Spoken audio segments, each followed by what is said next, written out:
Halo, Assalamualaikum teman-teman. Bertemu kembali dengan channel Hikmah Kehidupan. Kali ini kita akan melanjutkan cerita Sang Dewi yang berjudul Kita Berpisah Saja. Bagian kedua, ditulis oleh Ana Yuliana. Selamat menikmati teman-teman.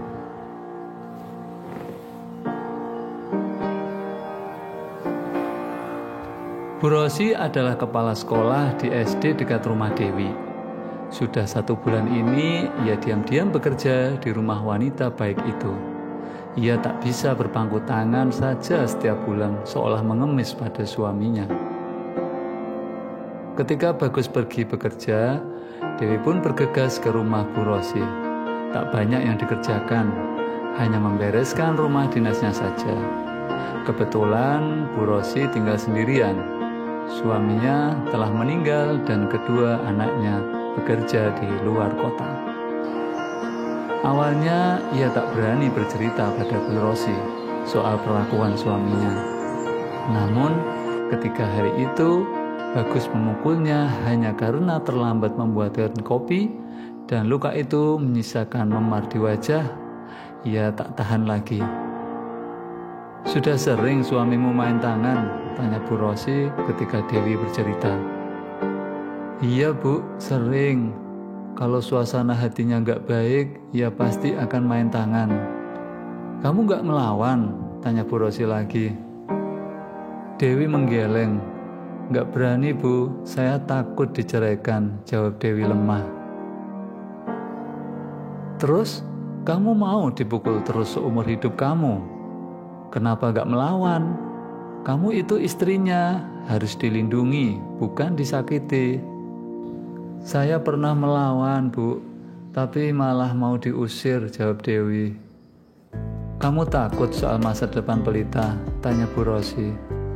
"Iya Bu, bagaimana saya harus membesarkan anak saya? Kalau diceraikan, saya gak punya apa-apa." Bu Rosi tersenyum. "Kamu sudah terjebak dalam pikiranmu sendiri. Wanita itu jangan mau diam kalau disakiti. Kita menghormati suami yang menyayangi kita, bukan yang menganiaya," jelas Bu Rosi berapi-api.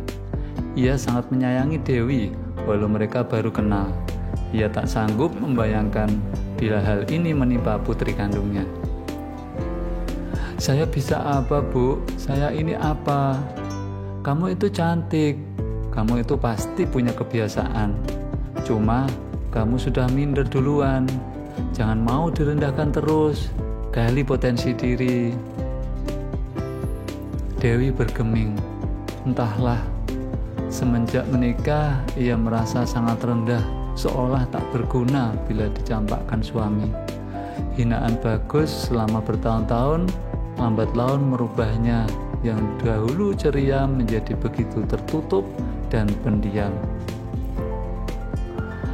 "Waktu masih gadis saya bisa masak Bu.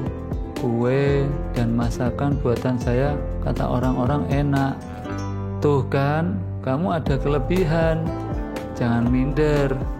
Ntar ibu modalin kamu untuk jualan di kantin SD ini." Dewi tersenyum. Entah harus bagaimana ia berterima kasih pada Bu Rosita, wanita baik yang belum lama dimutasi ke SD di daerahnya.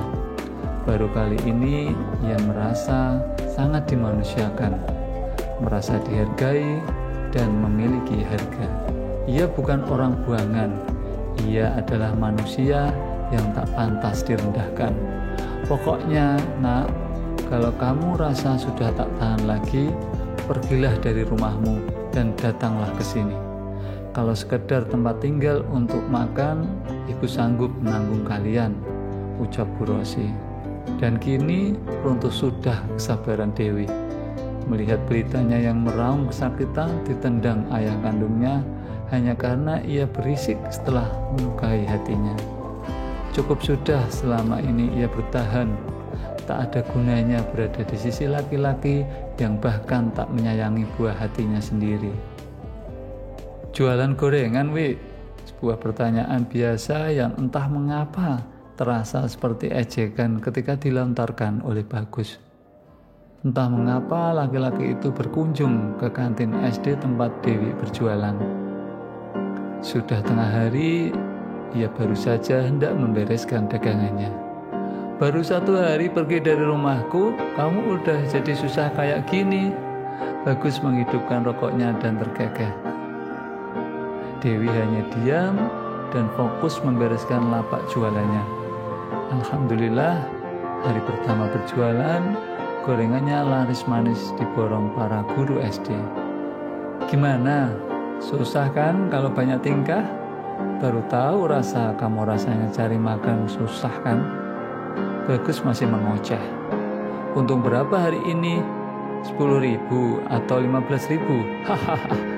Kemarin sombong benar mau keluar dari rumah, ngancam mau pisah segala. Nah, sekarang kena batunya kamu. Nyesel kan? Alhamdulillah jualan saya hari ini habis. Untung 150.000. Bisa ngajak Belita makan bakso sore ini. Sahut Dewi sambil tersenyum. Bagus bergeming. Dahulu ia memang membatasi istri dan anaknya untuk jajan. Hanya boleh makan di luar 1 bulan sekali, dan itu pun gak boleh lebih dari 50.000 untuk 3 orang. Tapi itu kan demi kebaikan mereka. Baru segitu saja sudah sombong. 1000 mangkok bakso juga aku bisa beli sekarang. Dewi bergeming, malas meladeni suaminya yang tetap saja egois seperti biasa. Sudah, gak usah pakai gengsi kamu. Cepat cari si Belita, pulang ke rumah. Nanti kalau benar-benar sudah aku ceraikan, baru nangis darah. Bagus kembali tertawa. Aku sudah selesai beberes mas, mau pamit dulu. Dewi tersenyum dan bersiap untuk bergegas. Kepalanya pusing melihat tingkah suaminya yang tetap saja sombong. Bagus. Hei, mau kemana kamu? Enak saja main pergi, gak sopan. Bagus berteriak.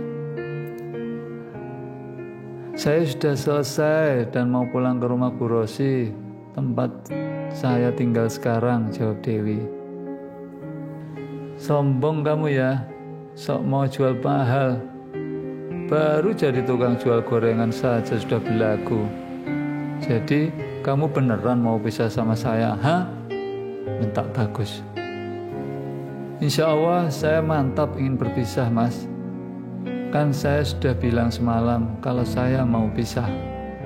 Kurang ajar kamu ya, aku pukul, mati kamu. Bagus berteriak sambil membanting kursi plastik di sampingnya. Mas, jangan macam-macam. Ini tempat umum, di kantin ini CCTV ada di mana-mana. Saya bisa melaporkan mas ke polisi, ucap Dewi tegas. Bu Rosi sudah mengajarinya bila Bagus masih berani memukulnya. Sialan, mati saja kamu, mati. Bagus kembali berteriak sebelum bergegas pergi. Sialan, sejak kapan istrinya itu berani melawannya? Kalau saja bukan di sekolah, maka istrinya itu sudah habis ia pukul biar jerah. Lihat saja nanti, lihatlah. Wanita itu akan menyesal karena berpisah darinya.